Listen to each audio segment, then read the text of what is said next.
Hello, everybody. Welcome back to the Manifestation Lab podcast with your host, Tarkan. This is the 6th episode, and I know it's been a while. Things have been busy, folks. Very busy, which is a good thing. But of course, it also means certain other aspects of my life have to kind of be put on the back burner.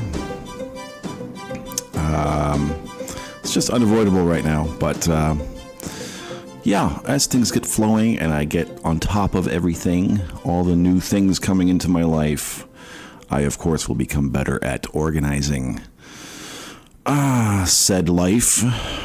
And that's one of the things about all this manifesting stuff too, isn't it? We, man, when it rains, it pours, right?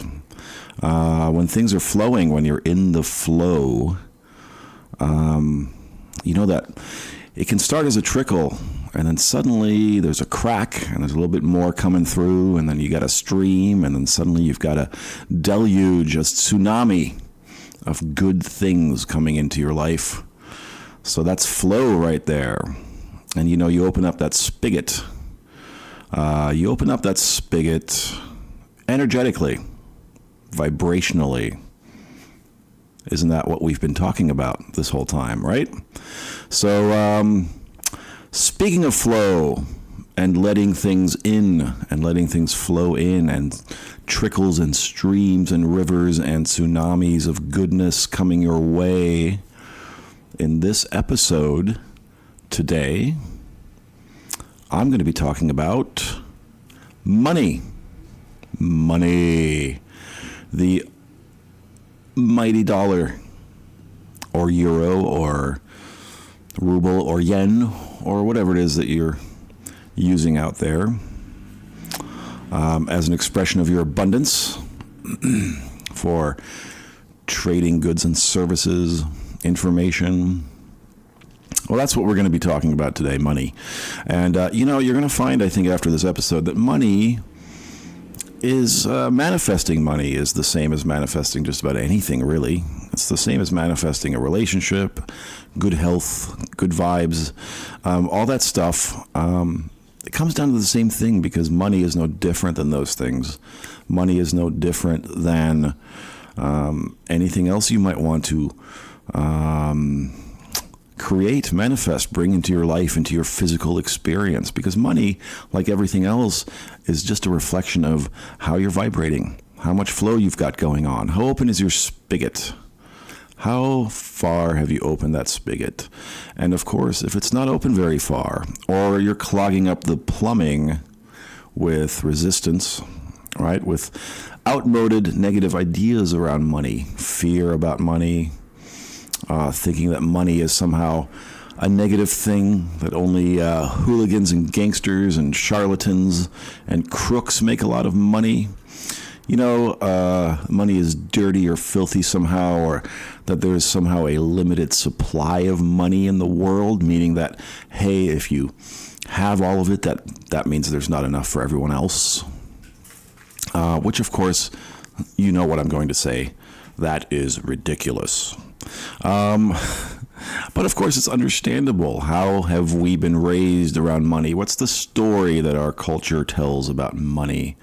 Movies, television, books, all that stuff, right? It's the norm to think of money as something negative, right? You've probably heard this one. Money is the root of all evil.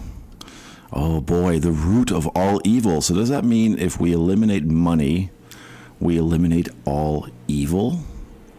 Interesting idea. And of course, I think you probably know the answer to that question already. It would be no, wouldn't it? Money is energy. It's nothing more than energy. And as such, it's neutral. It's not the money that does bad things or good things. It's what you do with it that's either good or bad, evil or noble or just neutral. So Of course, the first thing to do is to change your story around money. If you're having trouble with money and bringing money into your life, allowing it to flow into your life, because it's out there. It's everywhere.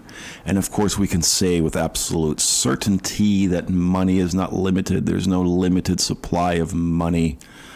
Money is literally everywhere. Everywhere. Just think alone of all the unclaimed money that's out there. Right? I went to a website recently, lostmoney.com, I believe it's called. Listen to that crow out there. He's agreeing with me. Lostmoney.com. And, I just went to it on a hunch because I think I was reading something, some article or something, and it mentioned the website briefly. And I just got this hunch to go there. I thought, oh, you know what? I'm going to put this down right now. I'm going to go to Lost Money or FindingMoney.com. I can't remember the exact. You can try both of them. I'm just going to put in my name. And lo and behold, there were 2 entries there from an address in a whole other city where I used to live about 6 years ago. And it turns out there were a couple of utilities I had used at that time. One of them was Comcast, and one of them was some water service. I used to get water delivered to my house, and they owed me money. So I went. I clicked on the little thing, and it took me to the government website for that particular city, and they had me just fill out a couple of details, my address and all that stuff. And I filed a claim, and about a day later, I received an email from them, and they said, your claim has been approved, and we're sending you a check for $50. Out of the blue. I didn't even know that money was out there. I didn't even know anyone owed me any money. So you see, it can come at any time from any direction. You just don't know. It's out there. There's no limited supply of this stuff. Think about the trillions and trillions of dollars that your government spends on one jet fighter. And how many of those do they have? Right? Think about that. What would you do with trillions and trillions of dollars? You probably don't even need any of that. Right? You could probably be fine with 100 million or something like that. Probably for the rest of your life. Again, depending on what you do with it. But of course, money likes to flow. It likes to circulate. It likes to move around. It doesn't like to be hoarded. It doesn't, because hoarding, that's the energy of lack, isn't it? That's not an abundant energy. People who are very successful in business, if you study them, and I recommend that you do if money is something that you want to manifest and bring more of into your life, a great thing to do and a great place to start is to begin studying people who have it, who have created it successfully for themselves. Those captains of industry, those kinds of people. Take a look at how they operate around money, how they think of money. For them, money is nothing more than a tool. They don't hoard it. They move it. They keep it flowing. They reinvest it. They might even throw all their money into a whole new venture and maybe even lose it. And then they don't worry about it because they know they're going to make it back one way or the other. So that's the attitude, because those people understand how money works. They understand that it needs to move. It's fluid, and it has to remain fluid. So spending money, one of those things that we all have hang-ups about, is paying those bills every month, paying that rent. We think we're giving our money away. And a good way to begin to think about this is, I don't even use the word spending anymore, or I use it as little as possible. I've replaced that word with circulating. Think about that. Let that sink in for a minute. So I'm circulating money. I'm not spending it. Spending is almost like the images of me just throwing it out a window somewhere, and it disappears in some pit, never to be seen again. But of course, that's not how money flows, and we're gonna understand that at the end of this podcast. That money flows; it doesn't disappear; it circulates. You're not spending money; you're circulating money. And as you put abundance out into the world, you're adopting the energy of abundance and flow, and therefore you are creating flow of money back into your life. So begin to think about it in those terms. Begin to think of money like air. It's everywhere. You breathe it in, you breathe it out. You breathe it in, you breathe it out. You breathe it in, you breathe it out. Money flows. It has to flow. So the next time you're paying your bills, or you're buying some item, you're going grocery shopping, whatever it is, think about it in those terms. Start to kind of turn around the story in your mind around money, right? Stop saying you're spending money. Start saying you're circulating money. I'm putting money back out there into the ether to circulate, to bring abundance to others as well, so that it can come back to me, because I'm creating a space where money feels comfortable, an energetically comfortable space for money to be in my life, to want to be in my life. And money will want to be in your life. It will seek you out. You won't have to seek it out so much. It will come looking for you. And you'll see as you start to adjust your attitude around it, you'll see this starting to work. And as it does, as you see more and more evidence of it working, and it could just be a penny coming in, or a quarter, or a couple of bucks, be excited and grateful about all of that, because that's all money you're manifesting. And if you can manifest that, you can manifest more.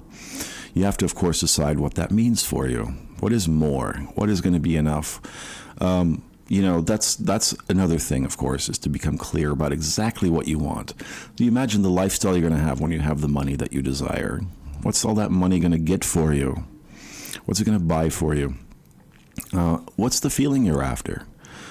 Security, freedom. For me, money means freedom. It means the freedom to be who I need to be, to do the things I want to do, when I want to do them, where I want to do them, with whom I want to do them. Money for me represents freedom. Freedom not to do the things I don't want to do. Freedom to focus and do more of the things I do want to do. So freedom is what I'm after then, right? And if freedom is what I'm after, money is just one symbol of that for me. Money is just one thing that represents freedom for me. But I can have freedom. I have freedom in all kinds of areas in my life. So if I identify freedom as being the quality, the feeling, or the state that I'm after, money is one representation of that for me. I want more of it. Then I focus on where I already have freedom in my life. And I focus on that, and I celebrate that, and I appreciate that. I become grateful for that. And as I do, more comes in the form of money and in the form of many other things that represent that for me, that represent freedom, security, flow, right? That relaxed state that you have when you're debt-free, or you just have an abundance of things in the bank, abundance of dollars in the bank, an abundance of goodies in the cupboard, in the kitchen, abundance of goodies in the refrigerator, right? That's what you want to focus on. So what we're talking about here, of course, is abundance. And abundance can come in many, many different forms, including money. But what we're going to talk about today is money. And it's a sticky one for a lot of people. And I know that, on the YouTube channel and all that, we've talked a lot about relationships. I want to branch out a little bit, and with the podcast episodes, I want to speak a little bit more about other things that you might want to manifest. And a few of you out there who follow my channel have asked me to talk about money. And I thought, it would be great to do a podcast episode around that. And so in the next segment, I'm going to introduce you to some concepts around money that, like what I've already talked about so far. We're going to get a little deeper into that. And also, I'm going to give you some, you could call them exercises. There'll be a few exercises that you can do, but really a different kind of perspective that you can begin to adopt around the idea of money in your life. That will be helpful to you. That will help you look at things differently. That will kind of maybe hopefully get the ball rolling, or kind of trigger, prompt you to sort of begin to turn the page on your story about money and start moving in a more productive direction where things flow better. Where things aren't so clogged up. We're going to try to ungum the works a little bit for you. Okay? Of course, I can't create money for you. I can't do any of these things for you. I can give you guidance and direction. As always, you're going to have to decide what to do with that and how dedicated you are to the idea of manifesting whatever it is you want to manifest into your life. And if it's money, you're going to have to decide how badly you want it. How big is your desire for it? How intensely do you want it? That, of course, is intent. How much do you intend for there to be money, for there to be monetary, financial, abundant flow in your life? That's something you're going to have to decide. But I can give you some pointers, and I can point you in a direction that's going to benefit you. So that's what I'm going to talk about in the next segment. So go ahead and stay tuned for that right after this. Are you having a little bit of trouble manifesting these days? Going after your biggest desires? Be it a relationship or more money or a better job or better health or just general happiness, peace, and contentment? Are you finding it a little bit difficult to navigate those chaotic waters, to get through that emotional and vibrational upheaval that comes about as a natural byproduct of figuring out that you are a master manifester, a master creator in your life, that you are the captain of your soul? Well, I can help you. I can help you navigate those waters. If you send me your personal story in detail, then I can help you gain some perspective. I can give you pointers, tips, exercises to follow that will help you and that are tailored to your personal situation. So if you are interested in my help, just go to manifestationlab.com/services and pick the package that suits you best. That's manifestationlab.com/services. Okay, I'm back. And I have actually a URL for that website. The website I mentioned in the last segment is actually missingmoney.com. That's missingmoney.com. That's the one I went to where I discovered they owed me $50. So you know what? You can even go there right now or today and check out. Just type in your name, tippy type. Doesn't take a lot. And then see what's out there. You might just be manifesting money right now as you sit and listen to this podcast. Wouldn't that be fantastic? I love it. And if you do, or if you have any kind of success story around manifesting money, email that to me, manifestation.lab@gmail.com, manifestation.lab@gmail.com. I would love to hear about it, and I might actually feature it in a future video or podcast episode, because I'm going to talk about money more. There's a lot to cover when it comes to the subject of money. So I don't think I can cover it all in one podcast episode.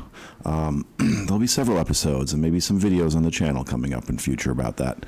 So I'm going to branch out a little bit. I know I've talked a lot about getting your ex back and all that stuff. And of course, there'll be more of that for those of you who are in that niche. It is a niche, isn't it? All these things that we want to manifest. What is most important to you, right? Is it money? Is it a relationship? Of course, it comes down to a niche. The channel so far has been sort of in the more romantic relationship niche, and that's not going to change. But I will branch out more and discuss other topics and other sort of desires and goals that people have out there, because there's so much to this stuff, right? And also you'll find that it's all connected, like I mentioned in the last segment. Manifesting one thing is pretty much the same as manifesting another. It's really not much more difficult. It's not much more complicated than any other thing. It's just the difference might be around how important do you hold it in your life? How much resistance do you have around it? Some people who find it difficult manifesting relationships find it very easy to manifest money, and vice versa. So, I want to cover all topics. I want to branch out a little bit and make sure that everybody out there gets a little piece of advice and wisdom and guidance through these podcasts and videos that I've been doing, and the ones I will do in future. So, having said that, I want to tell you a little story. And it's a little bit personal. I wouldn't say personal, but it feels a little silly for me to talk about it in such a public way, because I've never really spoken about this to anybody. Not quite in these terms. But I'll begin several years ago. I would say about 10 years ago, as a matter of fact. And I was living in a whole nother city. I had a whole nother life. I had come out of a relationship at that time, and I was living by myself again for the first time in about 3 years. And I was going to grad school. And yeah, money was a little bit tight at that time. I was borrowing a little bit above what I needed for school so that I could live on that every semester. And graduate school really took up pretty much 48 hours a day for me. There were only 24 hours in a day, but it took 48 hours a day to get through grad school for those 2 years. So working and doing a side job and all that kind of stuff at that time for me just really was not realistic, or it would have just been the absolute nightmare to do. But, you know, I had that. I borrowed a little bit above my means. I borrowed a little bit extra so I could live on it. And, of course, that really barely covered my expenses. Not that I really had time to do anything more fun, like going out regularly or vacationing and all that kind of stuff. But it was enough to cover my expenses at that time so that I could focus 48 hours a day on graduate school. But I'll tell you something. There were those moments when I did have some downtime, you know, maybe in the evenings as I was sort of lingering in bed, my brain kind of turning and churning from all the information I had stuffed it with all day long, from the textbooks I had to read and the classes I went to and all that kind of stuff. You know, there'd be moments at night when I would just sort of just breathe and lie on my bed and start to think about what I wanted, start to think about, you know, I let my mind drift. And mind you, this is before I really knew all that much about this manifesting stuff or about visualization in particular. I had read a few things about it here and there, but I wasn't really taking it that seriously at that time.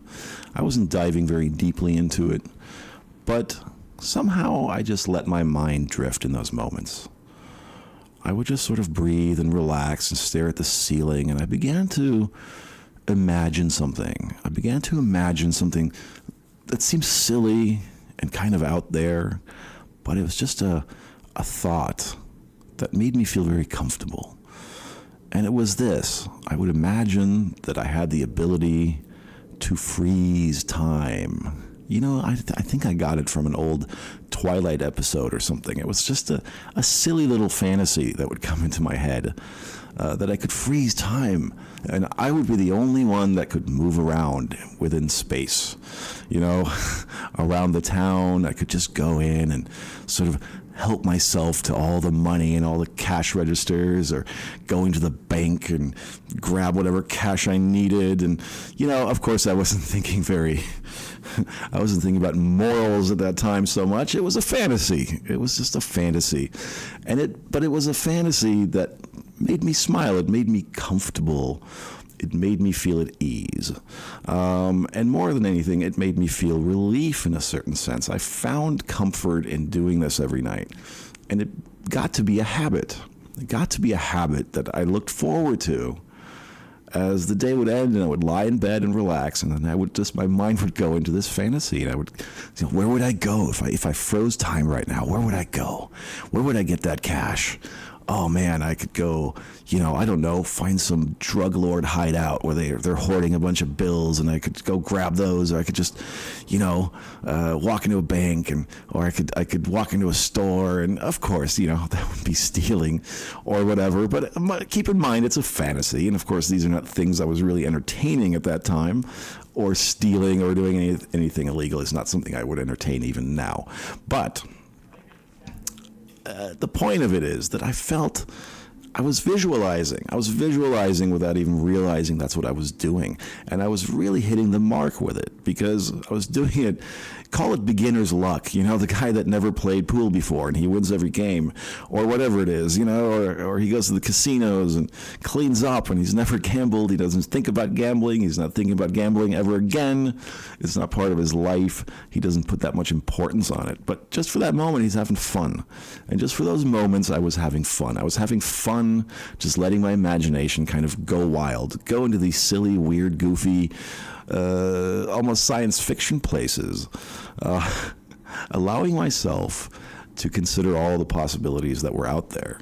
And of course, doing it without realizing what I was really doing. Of course, now that I look back on it, I understand that I was visualizing, and I was visualizing very effectively, because I would come out of those sort of scenes, those visualizations, feeling very good and very much at ease and at peace.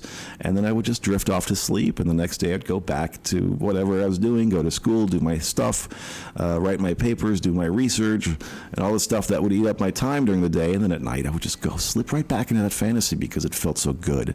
I kept doing it, and I started looking forward to it. And, I must have done this for several months. I didn't have any expectation around it. Mind you, of course, as I said already, I didn't realize what I was doing. I didn't realize that I was visualizing so effectively. And then, of course, as I came out of it, I didn't think about it all day. I didn't try to go there again all day. But, at night, when I had my little downtime and I was ready to drift off to sleep, I would go there. And I looked forward to it. And then I would let it go, because I didn't really have much expectation around it. You don't necessarily need all this expectation that things are going to work for you. As long as you're working it, as long as you're working your mind and your imagination and you're visualizing in an effective way, you're putting yourself there vibrationally and emotionally, you're feeling good about it, that's enough. And you're doing it only for the sake of feeling good. And that's what I was doing at that time.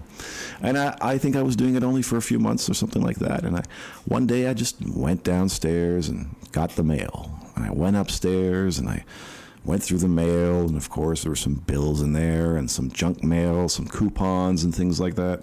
And then there was this envelope from I want to say an insurance company, a life insurance company, 𝗙𝗃𝗄𝗏, that's what it was. And I thought, first I thought it was an advertisement or something like that, but something told me, don't throw it away, open it up, something strange about this. What the hell do they want from me, Did they have the wrong guy? And I looked. No, it was my name there. It was my address, so it had reached the right guy. So I opened it up, and I read the letter, and it said that an aunt of mine had passed, and that I was a beneficiary to quite a sizable sum of money that she had left behind. And I remember this aunt. I didn't really know her that well. She was actually the sister of my stepfather, who had passed a couple of years before, and who had adopted me when I was about 13 or so. So I was his legal son, making her, I suppose, my legal aunt. And, she had never married, or she was married very, very briefly many years ago. She never had any children, and I was a beneficiary to what she had left behind. And she had made quite a bit of money in her life, trading penny stocks, I believe it was. So the last 10 years of her life or so, she had been in an institution, a home. She had had a stroke, I suppose, and she had the money and the means to be taken care of for the rest of her life. And then she passed, and she had all this money left over, and it was going to me. And I'm not going to tell you the sum, but let's just put it this way: it was much more money than I'd ever had in my possession in my entire life at any one time. So right then and there, I did a double take, I did a triple take, I did a quadruple take. I looked everything over 10 times to make sure they had the right guy. They had the right guy. And all I had to do, it said, was to go get notary public. What is it? Notary public. Get like an official seal on it from a notary, and send it in, and they would just transfer the money to me. And so that's what happened. And, I think I hadn't had a car in about 6 years. I was busting it everywhere. Like I said, I had borrowed money. I was living just at my means, just at my means. And then suddenly this money flowed in. And maybe this is kind of also where I began to investigate a little bit further about manifesting and law of attraction, because I'd heard about it already. And I'd heard a little bit about visualizing and all that stuff. But I started to put two and two together, and I started to realize what had happened. I had manifested this money out of the blue without realizing even that I was doing it. And there was all this money there that was probably already lined up for me, right? Just at this point, I had opened myself up to the flow of it, to it flowing into my life. And now, This doesn't mean that my aunt had to die for me to get the money, or that anybody has to die, or that if you get money through an inheritance that you now made this person die. That's a whole other subject we can talk about. Let's put it this way. We can get into quantum physics here again, and quantum shifting here again briefly. It's not really what I want to do in this episode, of course, but yes, perhaps, and likely what happened is that I shifted into a universe where she had passed at that moment. And in another reality, she was still alive. Either way, she would have passed eventually anyway, and the money would have come to me eventually anyway. It just happened to be at that moment. I had shifted myself into the reality where the money was now ready to flow to me. And of course, because I had brought it into my awareness without even realizing it through these visualizations that I was doing just automatically every night, just because they made me feel good. And then I just let go of it because I didn't have any expectation around it, of course. It was sort of beginner's luck, if you will, right? First time at the casinos, first time at the slots, and I clean up. And that's... that was one of the incidents, one of the many incidents that kind of added up to me following this path to where I am now, where I'm recording a podcast and I have a YouTube channel and I'm coaching people on this stuff and I'm manifesting things left and right, just like you're doing and just like you will be doing, right, as you get better and better and better at this. But I told you the story as a means to demonstrate how this stuff works and how it worked in my life and how it can work in your life. So, the concept of visualizing, right, can be very beneficial in this sense. And when it comes to money or when it comes to anything, and of course, I'm going to tell you, even when you're visualizing about your relationships, you go to an end result. You don't worry about the how or the when or the where it's going to come to you. You just go to the feeling. You go to the scene in your mind that makes you feel good, that lets you focus on the thing that you want in a good way, that assumes for your mind that it's done already. It's a done deal, right? In my little fantasy every night, in my little visualization every night, I was already spending the money. It was already mine. It was no problem because I could freeze time. I could freeze time and I could just go grab all the cash I wanted. And so it was never a problem, right, in my little fantasy. And boom, a whole buttload of money came into my life. I was able to buy a car. I finished up grad school. I graduated. I was able to move out of that city because I didn't want to live there anymore. I wasn't happy there. I managed to move to where I live now. I got the perfect apartment that I always wanted on the top floor because I didn't want to live under people anymore, in a great, quiet neighborhood that still had some good amenities nearby, but not too near and not too far. Everything worked out, and I was sort of began moving and drifting in a very different direction than where I had been going. And of course, it led me to this point now where I am teaching you, hopefully effectively, about this stuff. So I told you the story as kind of my personal success story. And of course, that's not the only time that I've manifested a lot of money, seemingly out of the blue. That was the first time I'd really done it in that way. But it happened several more times over the years. And it continues to happen. And so I wanted to tell you that story as a way to encourage you and to let you know that it's easy. I'm not special. I'm not some guru. I'm not a genius.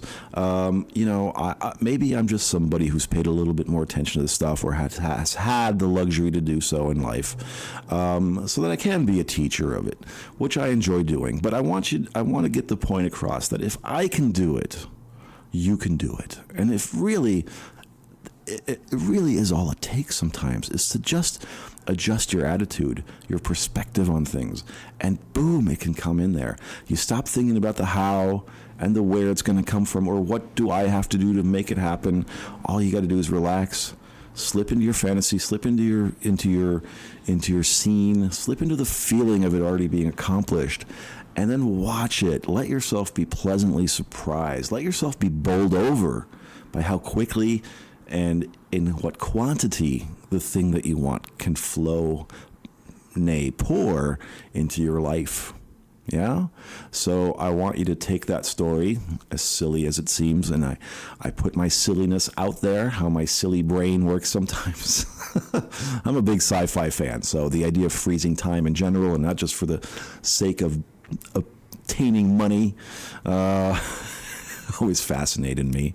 So, it was a natural place for me to go. You don't have to quite do it that way.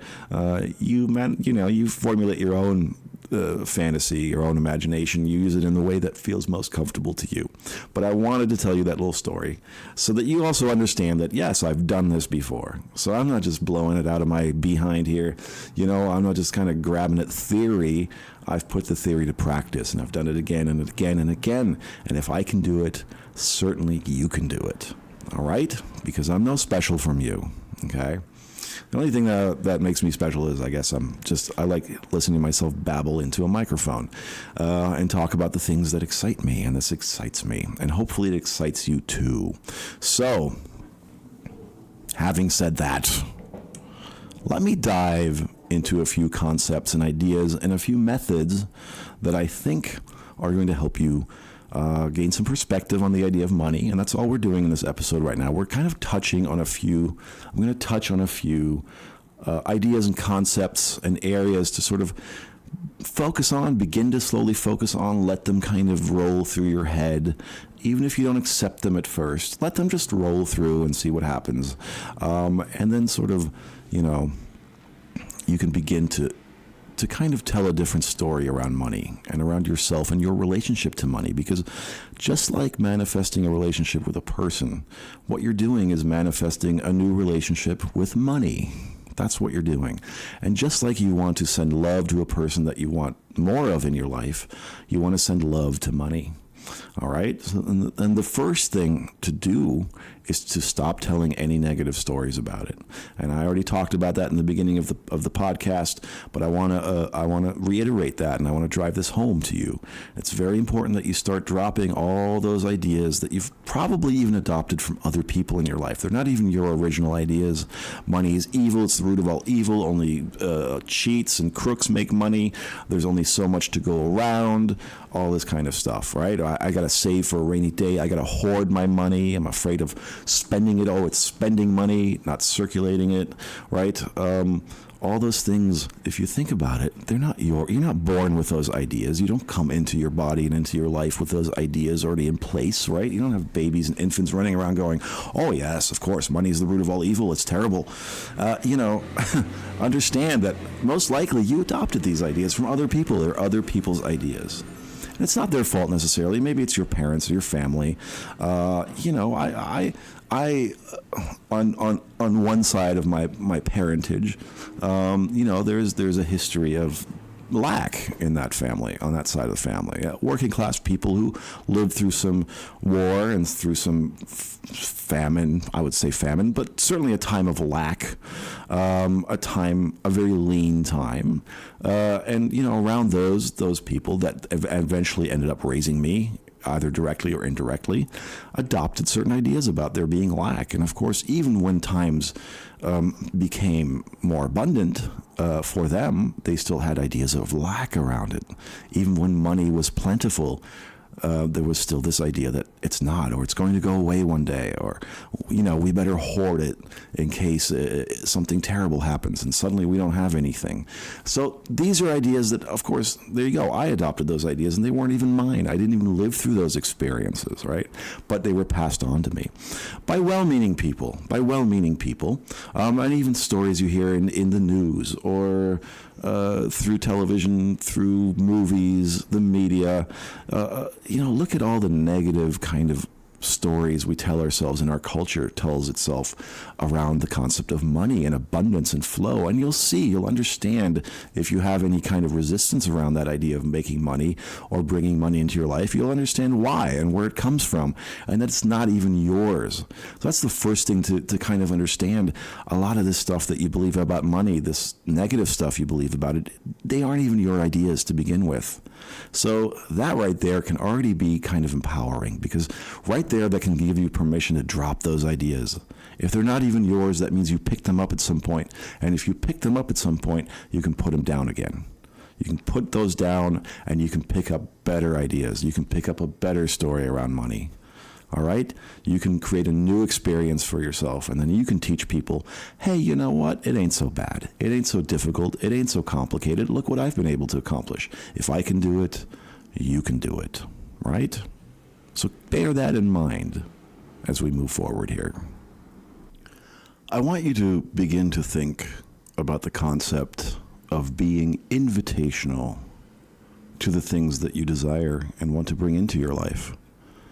Now, those of you who follow my channel, I think you'll find that the last video I did was exactly about that. But it was, of course, in the vein of bringing a relationship into your life. It was, love is invitational, not manipulative. But I want you to think about, even if you haven't watched that, I want you to think about the idea of being invitational to money in your life. And as I mentioned before, manifesting money or manifesting a lover comes down to being almost the same thing, really pretty much the same thing, because what you're doing is you're creating a relationship. You're either creating a relationship with this lover, this other person, or you're creating a relationship with money. It's no different, and it's energy, right? It's all energy. So this relationship that you're creating is also made up of energy. Now, think about how to be invitational to a lover, to a person coming into your life. Would being invitational to them include being angry, judging them, forcing them to do certain things, being manipulative?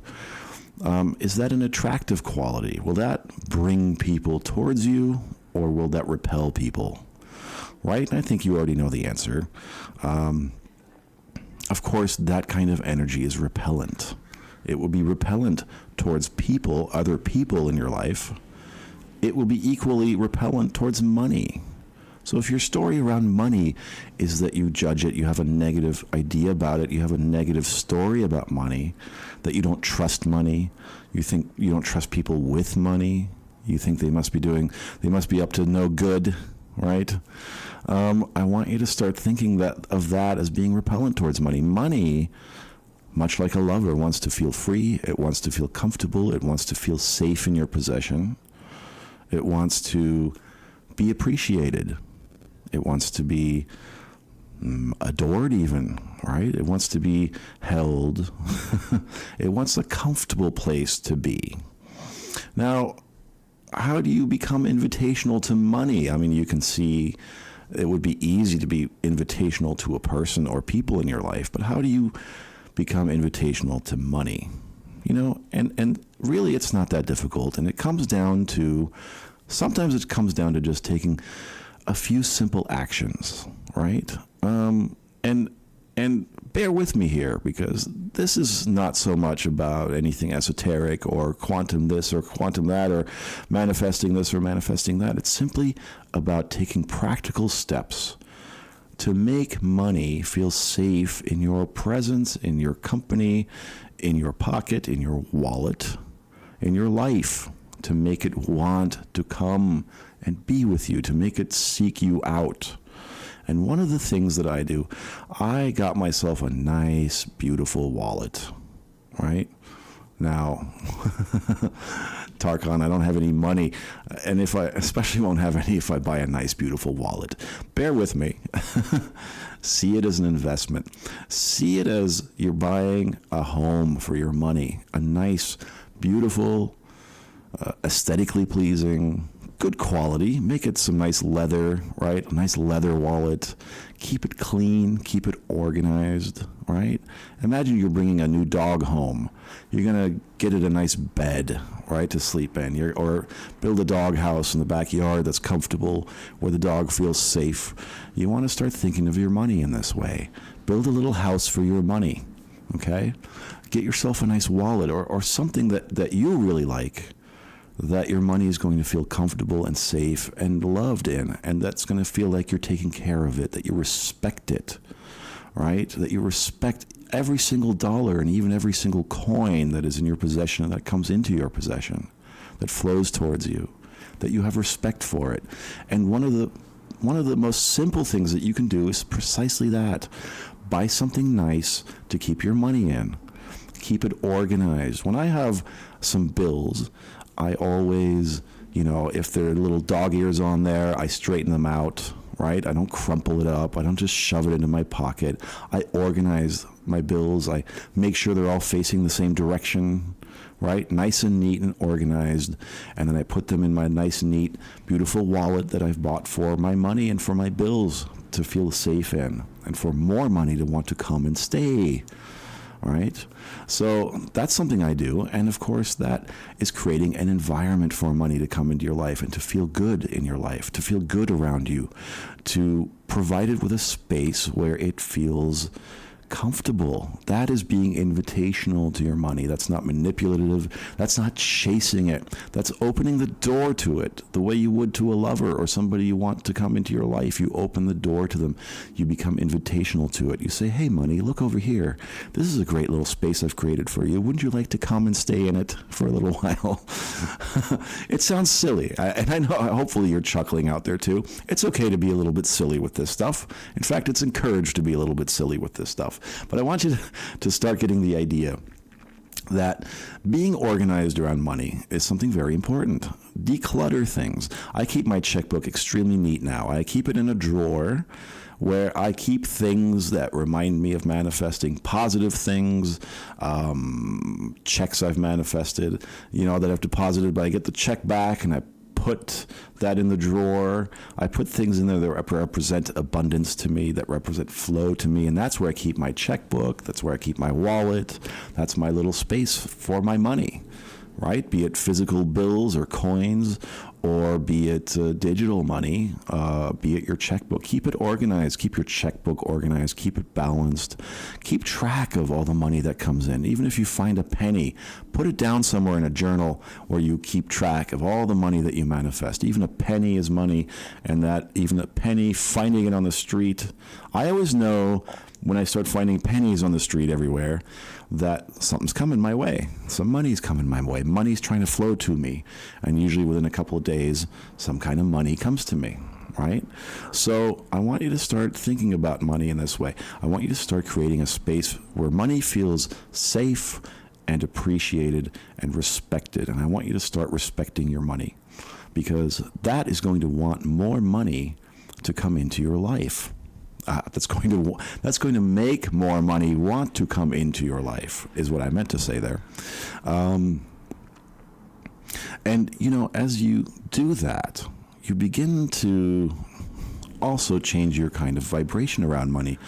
You see yourself as a gardener, as a nurturer, right? All these little things are seeds. Your money, each dollar represents a seed, and you put it out there. Like I said, you're not spending money anymore, right? What are you doing? From now on, you're circulating money, right? And looking at what I said earlier about studying people, those captains of industry that have a very different story around money than probably most of us do out there, us common folk, so to speak. They also make their dollars work for them. That's another interesting concept to kind of start to wrap your mind around a little bit. This idea that you don't work for your money works for you.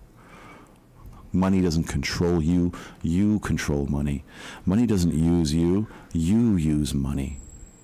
It's really that simple, folks, and it can be that simple. And maybe you're expecting something more complicated here, something a little bit more woo-woo, or something a little bit more manifesting-oriented. But let me tell you something.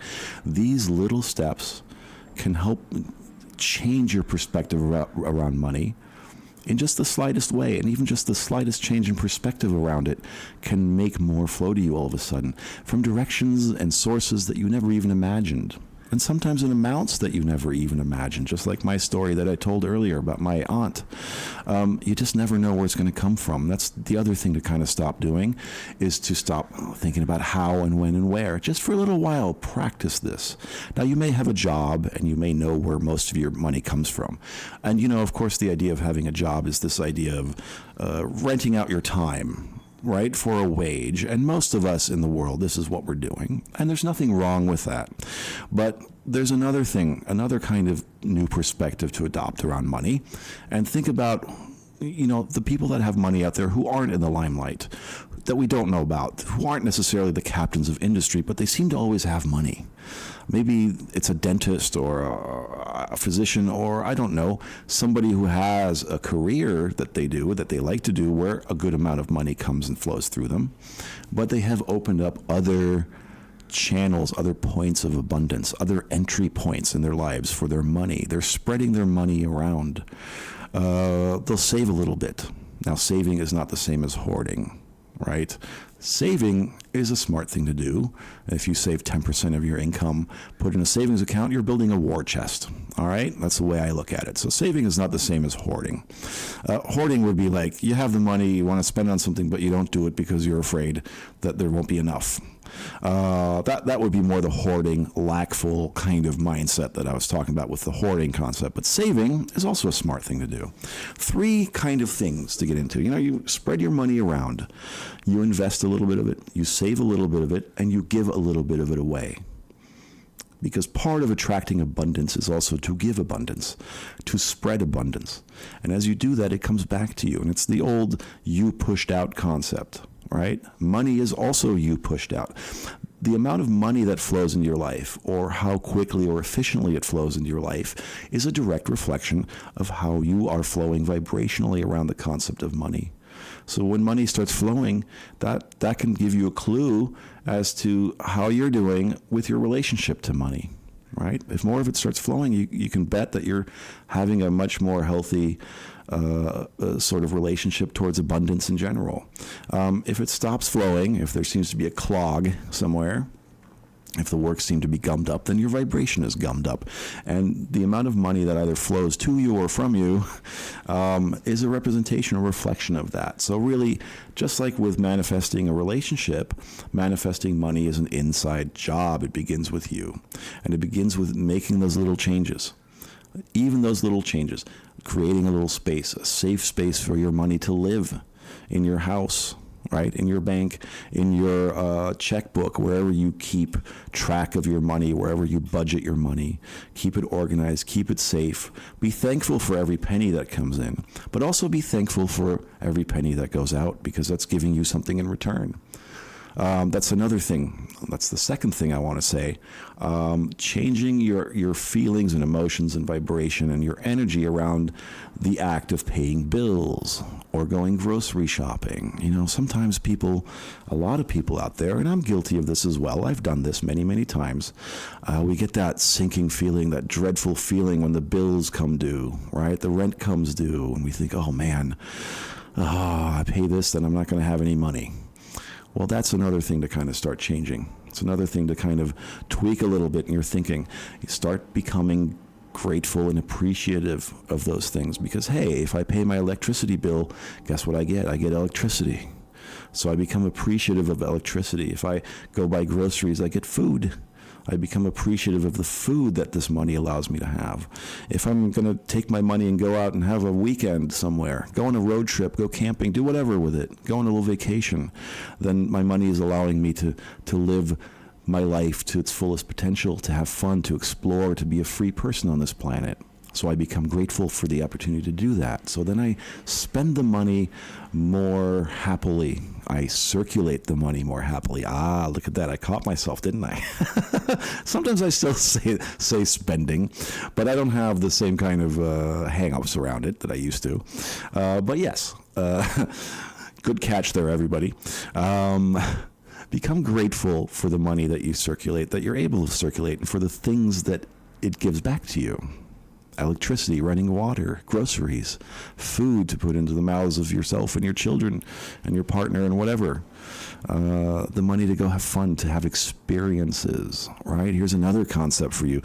Most happy people use their money to buy experiences, not things, right? Now you can buy things. Listen, you can want things. I'm not ragging on things here. I love things myself, man. I love televisions, and I love doodads and gadgets and the latest tech, and I love all that stuff. I love buying beer, okay?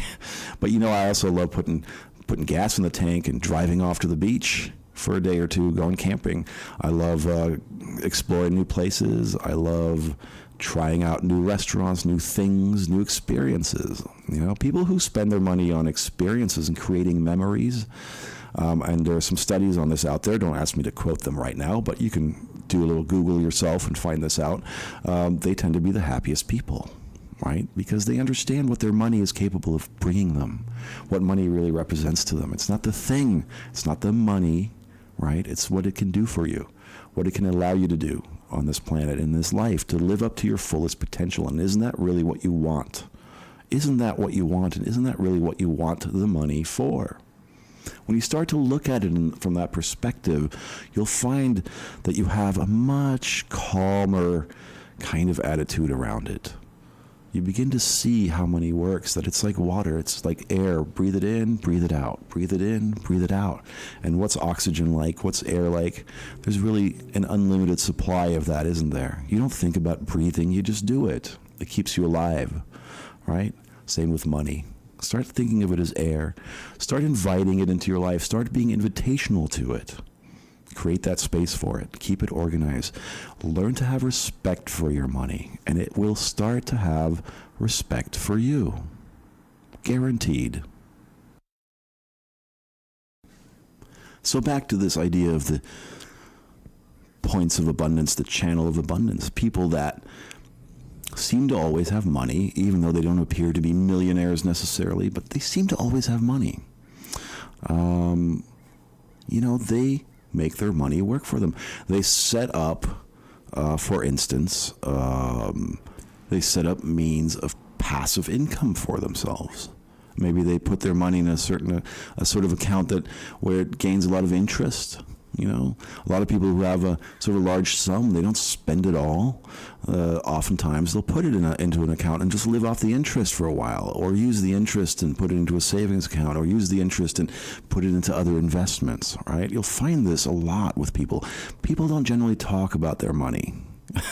You may look at somebody and say, that guy doesn't look like he has a lot of money, but he seems to always have money, because he's not just relying on one source for his money.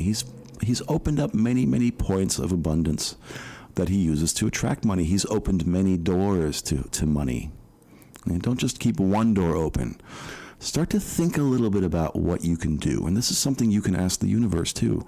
Really what you're asking is your higher self to come in and give you a little bit of guidance. Just say in the mornings, universe or higher self or inner being or whatever it is that you speak to every day. It's the same thing, really.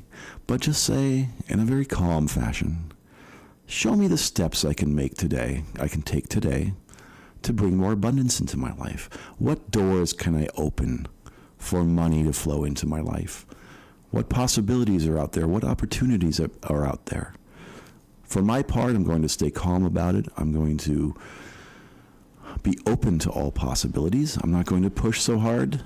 I'm not going to start thinking about all the ways and coming up with schemes and things like that. I'm just going to trust and take it one day at a time. I'm just going to trust for today that you're going to show me another door I can open, or a couple of doors I can open that I never even thought about before, because I was so focused on lack. But now that I'm focused on flow and abundance, and I'm open to money coming into my life, into my experience, through any means possible, through any channel, through any door, show me where those doors are. Let me open them. Show me how to open them so I can be welcoming and invitational to money coming into my life through many different channels. So that's another thing to really start thinking about. There isn't just one way that money can come into your life. Maybe right now you're thinking, it's my job and I hate my job, but it's the only way I can make money. Now, of course, that's limited mindset, right? That's limited thinking. That's going to keep money away. It doesn't feel comfortable around that kind of energy. Just like a lover wouldn't feel comfortable around that kind of energy, right? A lover wants to be around someone who's positive and open to things. Money also wants to be around somebody who's positive and open to things, right? So it likes the energy of flow. So if you want money to flow, you have to start flowing, right? You have to start flowing. You have to start being open to all kinds of ways that it can come into your life, by all means and methods. Now, I'm not talking about anything illegal. I'm not, because of course, if you're engaging in illegal things or you're trying to cheat people, then that is lackful mindset. That's lackful thinking. That's not abundant thinking. You don't have to take anything from anybody. There's enough for everyone to go around. There is more than enough for everyone to go around. Money is like think of a fruit tree or you can pick 1 or 2 apples from an apple tree. There's going to be all these other apples. And now think about 100 trees or 1,000 trees. Think about a whole orchard or a bunch of apple orchards and all these apple trees full of apples. Are you going to eat all the apples? No, but you can take your fill. You can take your share of the apples, and there'll still be so many more apples to go around for everybody. That's what money is, okay? Really, money is low-hanging fruit, and there's so much of it. And it's everywhere. It's everywhere. When you drive around your car or you walk around your city, think about all the places where money lives. Think about all the stores that you pass. There's money in those cash registers. There's money in those, what do you call them? Those safes, safe deposit boxes. There's money in those banks that you're passing every day. There's those money trucks that drive around. That's money literally driving right past you right there. There's money in people's pockets. There's money in people's mattresses. There's all kinds of places where people stash money, right? Money is literally everywhere. Start thinking of money as being everywhere. It's like air. Air is everywhere. Oxygen is everywhere. Money is like air. Breathe it in, breathe it out. Breathe it in, breathe it out. Create flow. Create points of abundance. And create comfortable spaces for your money to live, to want to come and reside with you. How many times have you heard, oh, where'd you get your dog or your cat? Oh, we didn't. He picked us. Allow money to pick you. Allow money to choose you, okay? And so you open up your channels, you open up your vibration, you start telling a better, more empowering story around money. And I suggest that you go find those success stories. Go read them every day.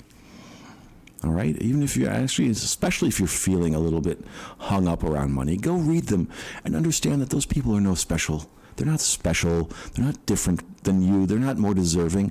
They're not better. They're not even smarter necessarily. Okay? I know a lot of idiots who have a lot of money. So if they can do it, you can do it. No offense to any idiots out there. Of course, idiocy is just a state of mind anyway. But I think you get my point, right? Start becoming invitational and welcoming to money. Start respecting it. Start opening different doors for it to come in because it wants to come in. It's lined up right outside your life to come into you. It wants to be with you. It wants you to use it for all the experiences that you want to have, that money can bring you. Okay? Stop thinking of money as being problematic. And here's another thing to wrap your mind around. And I got this from the wonderful Richard Dotz, who has some amazing books out there. Money Secrets or something like that. Go look up Richard Dotz, D-O-T-T-S, on Amazon or your Kindle or your reading device, and start looking at some of his books. He has a very interesting idea about these things. But one of the things he says, too, one of the things he said that really stuck with me, if you have a problem and it can be solved with money, then it's not really a problem, it's just an inconvenience. And that's another thing another new idea and story to start adopting about money, about the concept of money. The lack of money is not problematic because it's just a lackful energy and mindset that you have, and you can change that at any time. And the moment you do, money starts to come into your life. It does. It starts to flow because it's there. It's been there all the time. You're just changing your awareness. You're just changing your awareness and your vibration to a point where you can now perceive it. You can now perceive that it's there where it's always been, really. And you can start to understand that there is no lack. There's never any lack out there, right? And listen, I know some of you might be saying, Tarkan, right now that's not an idea that I can adopt easily because of this situation and that situation and that situation. Again, think about what I said. Think about what Richard Dotz said. If it's a problem that can be solved with money, it's not a problem at all. It's just an inconvenience. All it takes is more money. And you know how to make more money. You know how to bring more money into your life. And sometimes it can come right at that last minute, right at that moment when you need it the most, and you've given up all hope. Suddenly money comes from some direction, and you're like, how the hell did that happen? I didn't even know that as a possibility or as a gate for money to come in. So think about all the times in your life when that has happened for you, and I guarantee you will have examples of that in your life. Everybody does. Think hard on it if you need to remember. But think about it, and then think back to those moments and how surprised you were in the way that money came to you, even if it was just a couple of bucks and you had nothing to your name, and suddenly it flowed to you, or something came to you that helped you out in that moment. It's always available. It's always there. It's always waiting to come in. It just needs you to open yourself up to it. It needs you to open those doors to it. It needs you to create a comfortable space for it. That's a vibrationally comfortable space. That's an energetically comfortable space. And that's a physically comfortable space. Keeping your money organized. Putting it in a nice wallet or container or whatever, like I mentioned.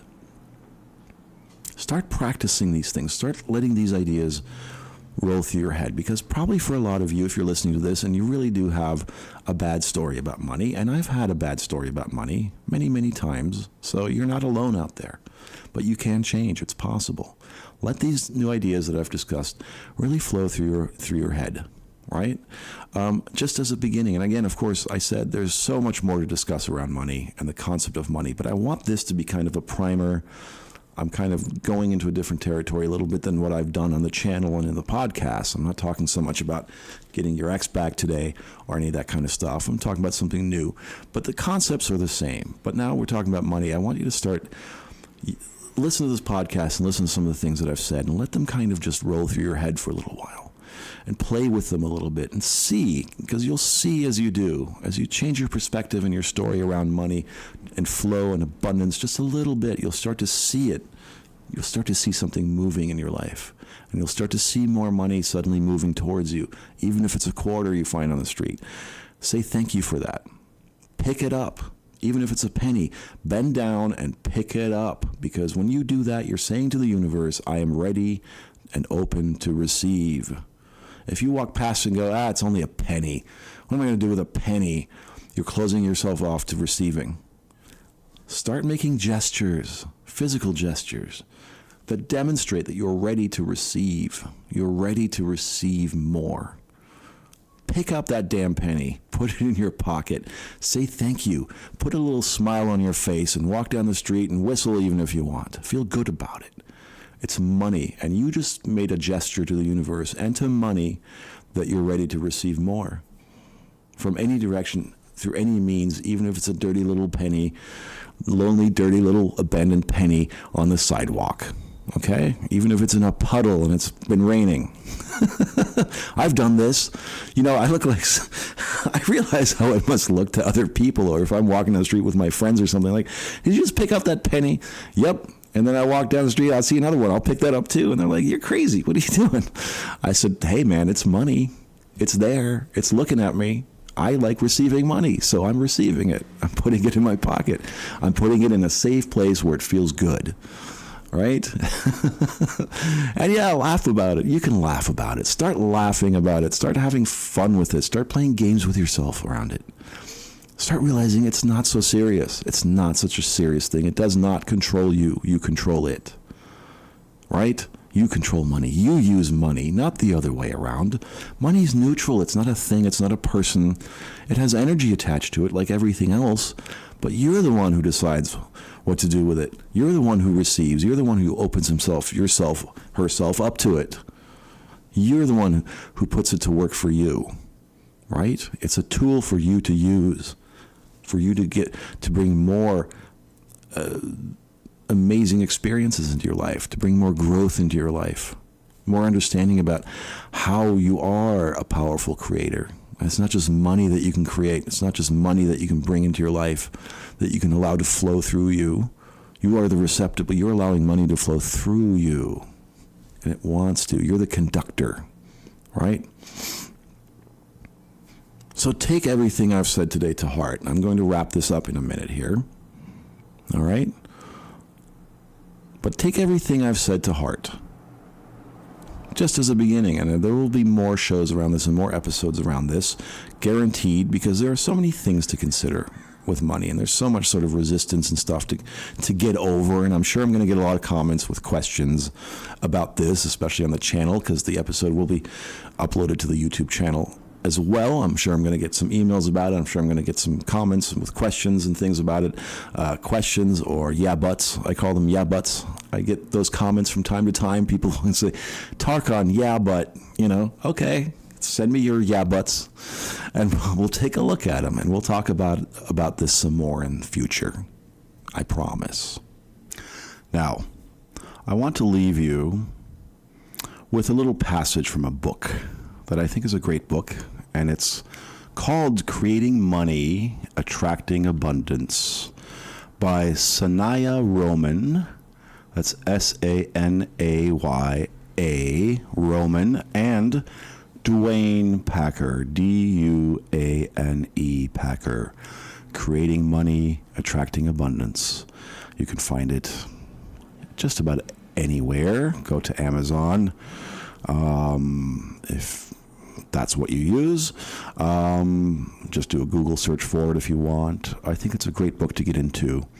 And here's a very brief passage from it that I think is quite empowering and sums up what I've been talking about pretty well. As you magnetize what you want and follow your inner guidance, you will want to allow success into your life so you can receive what you have asked for. Mastering manifesting involves learning to make the choices and decisions that hold the most light for you and put you onto your higher path. As you choose the path of most light, you are also choosing success at its highest levels. You create the reality you experience by the choices and decisions you make. What you have and where you are today are the results of all the choices and decisions you have made. Many of your choices have been passive, made without conscious examination. Many have been based on your past programming rather than on your new, unlimited thinking.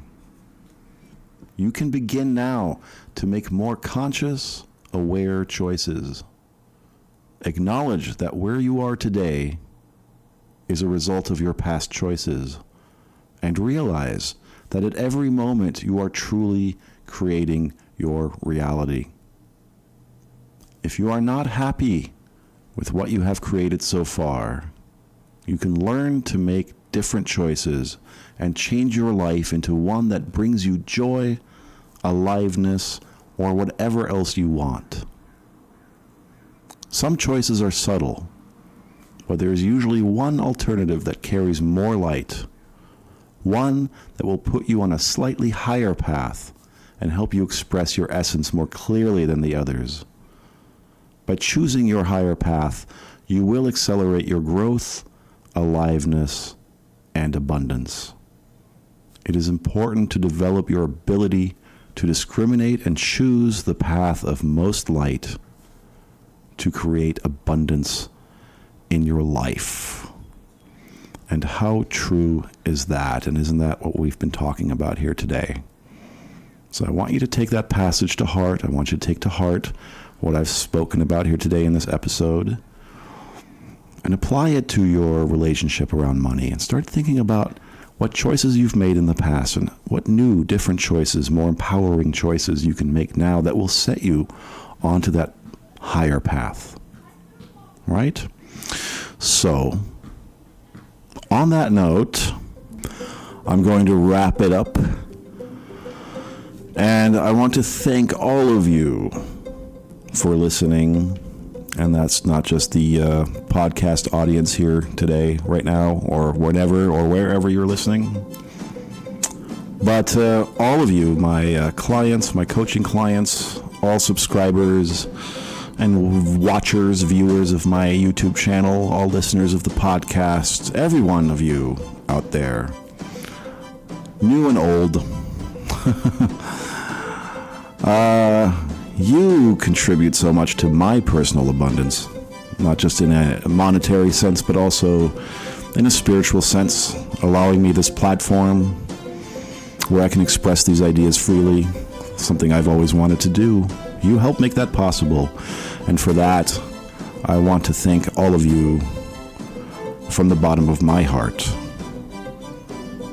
And, of course, sending you off with all the best wishes I can for your progression, for your abundance, for you finding your higher path of light that helps you to become the best that you can become. And I know that it's so much out there, so much potential for all of you out there.